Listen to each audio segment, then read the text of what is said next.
Hello मित्रों, आप सभी का स्वागत है हमारे चैनल पे। और आज हम बात करेंगे संत और संप्रदाय के बारे में। तो जल्दी से वीडियो को लाइक करें, शेयर करें और चैनल को सब्सक्राइब करें। तो ये जो वीडियो है वो सभी जो तैयारी कर रहे हैं एग्ज़ाम की, गवर्नमेंट एग्ज़ाम की, सबके लिए बहुत हेल्पफुल होगा। और जो आरपीएससी की तैयारी कर रहे हैं, first GATE, second GATE, REET, सबके लिए अच्छा है। तो वीडियो को लाइक करें और पूरा देखें। तो शुरू करते हैं संत और संप्रदाय के बारे में। तो ये देखो, जो भक्ति है ये पुराने समय से चलती आ रही है, 23वीं 24वीं शताब्दी से। तो सबसे पहले हम ये देखते हैं कि भक्ति क्या होती है। भक्ति का मतलब सिंपल सा होता है कि हम किसी भी ईश्वर को या किसी भगवान को उसकी जो पूजा करते हैं, उनके जो अ, सद्गुण होते हैं उनको हम ग्रहण करते हैं और उनकी जो हम भक्ति भावना से अर्चना करते हैं, ये सब क्या होता है, भक्ति कहलाता है।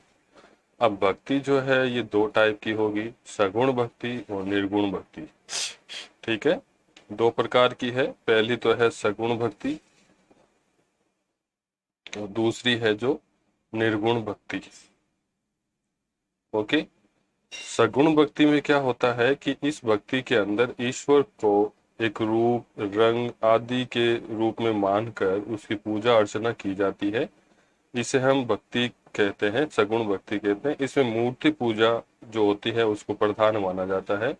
और निर्गुण भक्ति जो है, इसके अंदर हम ईश्वर को, भगवान को निराकार मानकर उसकी आरती करते हैं, उसकी पूजा करते हैं। और इसमें मूर्ति पूजा का क्या किया गया है, विरोध किया गया है। इसमें मूर्ति पूजा को नहीं माना जाता है। जैसे कुछ सगुण भक्ति के अंदर है, हम कुछ संप्रदाय पढ़ेंगे। रामानंद संप्रदाय, ठीक है, ये नाम रामानंद है। वल्लभ संप्रदाय, निम्बार्क संप्रदाय, ठीक है, आदि कुछ संप्रदाय हैं, इनको हम पढ़ेंगे। और निर्गुण भक्ति के अंदर जो है, कबीर जी है, ये निर्गुण थे। नानक है, जाम्बो जी है, दादू जी है, आदि ये सभी निर्गुण भक्ति का मार्ग बताया था। तो सबसे पहले हम शुरू करेंगे सगुण भक्ति के बारे में। तो सगुण भक्ति में जो पहला संप्रदाय आता है, शैव संप्रदाय। शैव यानी कि शिव। इसमें हम शिव की पूजा करते हैं और भगवान शिव की पूजा बहुत पुराने समय से आ रही है। जैसे आपको पता होगा, मेवाड़ के अंदर जो बप्पा रावल थे, उन्होंने एकलिंग जी का जो मंदिर है वो वहां पे बनवाया था। और एकलिंग जी में भगवान शिव की पूजा होती है। और ये 7वीं से 8वीं शताब्दी के दौरान हुआ था। तो बहुत पुराने समय से हम शैव संप्रदाय यानी कि शिव की पूजा करते हैं। तो इसमें क्या होता है, देखिए, तो भगवान शिव की पूजा करने वाले जो होते हैं उनको हम शैव कहते हैं। इसे माहेश्वर संप्रदाय भी कहा जाता है, यानी कि महाशिव, शिव की जो पूजा होती है। और आप एक ध्यान रखिए, जहाँ पर ये स्वर जो है, स्वर जो आ जाता है वो भगवान शिव के लिए आता है। जहाँ पर भी अगर स्वर आ रहा है तो आप ये मान के चलना ये शिव के बारे में लिखा हुआ है। तो इसमें क्या होता है, देखो, वामन पुराण में इनके 4 प्रमुख संप्रदाय बताए गए हैं। वामन पुराण है जो हिंदुओं में, इसमें 4 संप्रदाय शैव के बताए हैं। देखो, पहला है शैव, दूसरा है पाशुपत, तीसरा है कालदमन और चौथा है कापालिक। ये 4 संप्रदाय वामन वामन पुराण में, याद रखना, वामन पुराण में शैव संप्रदाय जो है इसके 4 बताए हैं, शैव, पाशुपत, कालदमन और चौथा कौन सा है, कापालिक। ओके। अब राजस्थान के संदर्भ में देखें तो राजस्थान में शैव मत का अधिक प्रचार प्रसार हुआ था। मध्यकाल में शैव मत के 4 संप्रदाय हुए थे। अब मध्यकाल में देखो कौन से संप्रदाय हुए थे। एक तो था कापालिक जो पहले भी था, एक था पाशुपत जो पहले वामन पुराण में भी था, तीसरा, अब देखो एक नया दे दिया इसमें, लिंगा मत। लिंगा मतलब शिवलिंग, शिवलिंग से संबंधित है ये, वीर शैव। और चौथा है इसमें काश्मीरिक। ठीक है, कश्मीर के अंदर ये संप्रदाय भी फैला था, इसलिए इसको काश्मीरिक संप्रदाय भी कहा गया है। कापालिक संप्रदाय में भैरव को, भगवान शिव का एक रूप है, भैरव को शिव का अवतार मानकर पूजा की जाती है। इस संप्रदाय के साधु जो है, भैरव जो होते हैं, भैरव की पूजा करने वाले, ये तांत्रिक होते हैं और शमशान में रहने वाले होते हैं। ओके। पाशुपत संप्रदाय जो है, इस संप्रदाय का प्रवर्तक जो है वो है दंडधारी लकुलिस। ये याद रखें आप। पाशुपत संप्रदाय जो है शैव के अंदर, इसमें जो प्रवर्तक है इनके, जो फैलाने वाले थे, प्रचार प्रसार करने वाले थे, वो थे दंडधारी लकुलिस। इन्होंने इसको स्थापित किया था। लकुलिस को शिव का अंतिम, ये याद रखें आप, लकुलिस जो है इसे शिव का अंतिम 28वां अवतार माना जाता है। यानी कि शिव का जो 28वां अवतार है वो किसे माना गया है? लकुलिस को। ठीक है। मेवाड़ के हरित ऋषि इस संप्रदाय के थे। हरित ऋषि कौन थे? मेवाड़ के जो बप्पा रावल थे उनके गुरु थे। इन्होंने ही, हरित ऋषि ने ही बप्पा रावल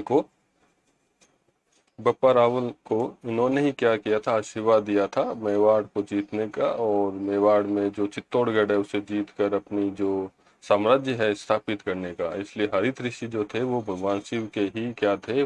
भक्त थे। इन्होंने भगवान शिव की पूजा की थी, और इन्हीं के कहने पर बप्पा रावल ने मेवाड़ के अंदर, चित्तौड़ के अंदर एकलिंग जी जो महाराज है, एकलिंग जी यानी शिव का मंदिर बनवाया था। ओके।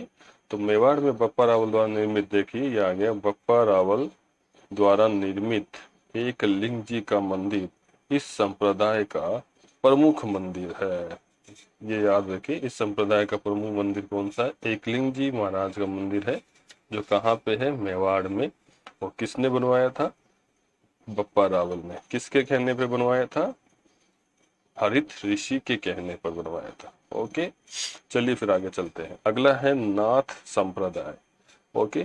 नाथ पंथ के रूप में शैव मत का एक नवीन रूप है, यानी कि इसमें भी जो नाथ है ये भी भगवान शिव का रूप है, और ये शैव मत का एक नया रूप है। इस संप्रदाय के प्रवर्तक जो है वो कौन है? नाथ मुनि। यानी कि नाथ मुनि इस संप्रदाय के संस्थापक है, प्रवर्तक है, जो भी आप कहना चाहते कह सकते हैं।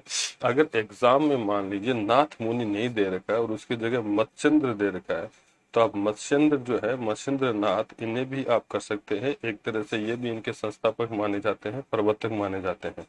तो याद रखिए, नाथ मुनि अगर दे रखा है तो आपको नाथ मुनि करना है। और सपोज कर लीजिए एग्जाम में ऑप्शन में नाथ मुनि नहीं दिया हुआ है, तो आप वहां पर किसे राइट करेंगे? मत्स्येंद्र नाथ को वहां पर राइट करेंगे। ठीक है। अब इसमें देखते हैं कि इस संप्रदाय में प्रमुख जो साधु या संत हुए थे वो कौन से थे? गोपीचंद थे, भृतहरि इसी के संत माने जाते हैं, गोरखनाथ जी वो भी इन्हीं के संत माने जाते हैं, आदि सभी पुरुष साधु माने गए हैं। गोरखनाथ जी महाराज जो है, गोरखनाथ जी ने एक योग चलाया था जिसका नाम था हठ योग। याद रखिए, बहुत महत्वपूर्ण है। हठ योग किसने चलाया था? गोरखनाथ जी महाराज ने चलाया था। ओके। अब जोधपुर नाथ संप्रदाय का प्रमुख केंद्र रहा है। हमारे राजस्थान में नाथ संप्रदाय का जो प्रमुख केंद्र है, जो पीठ है, वो कौन सा रहा था? जोधपुर। ठीक है। जोधपुर के शासक मान सिंह तो नाथ पंथ के गुरु आयस देवनाथ। ये कौन थे? आयस देवनाथ। आयस देवनाथ थे जो मान सिंह को मारवाड़ राज्य का जो उत्तराधिकार है उसके लिए इन्होंने आशीर्वाद दिया था, और इन्हीं के आशीर्वाद से मान सिंह जो है मारवाड़ राज्य को जीतता है। तो मारवाड़ के जोधपुर के जो राजा थे मान सिंह ने, साइस नाथ जी तो है वो नाथ पंथ से संबंधित है, इनको जब गुरु बनाया तो इन्होंने इनके लिए अपने जोधपुर में इनके लिए मंदिर भी बनवाया था। तो नाथ पंथ जो है, इनकी दो शाखाएं हैं राजस्थान में। एक तो है बैराग पंथ। इस पंथ के जो प्रवर्तक है वो भर्तहरि माने जाते हैं। तो भर्तहरि को वैराग पंथ माना जाता है क्योंकि ये वैराग्य धारण किया था इन्होंने। वैराग्य का मतलब, भर्तहरि जो राजा थे, इन्होंने अपना राजपाट छोड़कर गुरु गोरखनाथ जी के आशीर्वाद से जंगलों में चले गए थे। इसलिए हम इस वैराग का मतलब वैराग्य धारण करना, संन्यास लेना। तो इस पंथ के प्रवर्तक जो है वो भर्तहरि को माना जाता है, और इनका जो मुख्य केंद्र है वो है राताडूंगा पुष्कर के अंदर। तो इनका मुख्य केंद्र है बैराग पंथ का, वो कहाँ है? राताडूंगा पुष्कर के अंदर। ठीक है। दूसरा है मानपंथी। दूसरा कौन सा है? मानपंथी। मान का मतलब मान सिंह जो थे, तो जोधपुर में इनका प्रमुख केंद्र है, और इसे जो बनाया था महाराजा मान सिंह ने बनवाया था। और इस पंथ के संस्थापक तथा प्रबल जो प्रवर्तक है वो है आयस देवनाथ जी। आयस देवनाथ जी किसके गुरु थे? मान सिंह थे, महाराजा मान सिंह के थे। ठीक है। अब इस पंथ के अंदर तीन भाग होते हैं। एक होता है जोगी जो भगवा पहनते हैं, दूसरा है मसाणिया और तीसरा है कालबेलिया। और थोड़ी सी बातें आप वो भी ध्यान रखिए, कालबेलिया जो डांस स्कूल है वो जयपुर में है। कालबेलिया नृत्य को यूनेस्को ने 2010 में विश्व धरोहर में शामिल किया था। और जैसलमेर के भाटी राजवंश भी नाथ पंथ के अनुयायी थे, यानी कि जो जैसलमेर के भाटी राजवंश थे, राजाएं थे, इन्होंने भी नाथ पंथ को माना था। और यहाँ भी इनका एक मंदिर यानी मठ स्थित है। जालौर में भी नाथ मंत्री साधु जालंधर नाथ, जालौर में जालंधर नाथ, याद रखिए जालौर में कौन सा जालंधर, जालंधर यानी जालौर, यहाँ से आप याद रखिए जालंधर यानी कि जालौर के मंदिर का निर्माण करवाया था।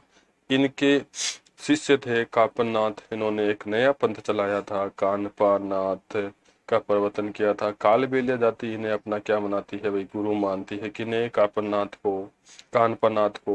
जालोर में सिरे मंदिर, जालोर में कौन सा मंदिर है, सिरे मंदिर, जो मान सिंह द्वारा बनवाया गया था, प्रमुख पीठ है इनकी। जालोर के अंदर प्रमुख पीठ यही है इनकी। और कालबेलिया नृत्य जो है वो देखिए 4 प्रकार का होता है, पणिहारी, हिंडोणी, शंकरिया और बागड़िया। तो आज के लिए हम इतना ही पढ़ेंगे। अगले वीडियो में हम देखेंगे जो अगला संप्रदाय है, रामानुज संप्रदाय, वल्लभ संप्रदाय, इनके बारे में। तो वीडियो को लाइक करें, शेयर करें और सब्सक्राइब करें। Thank you.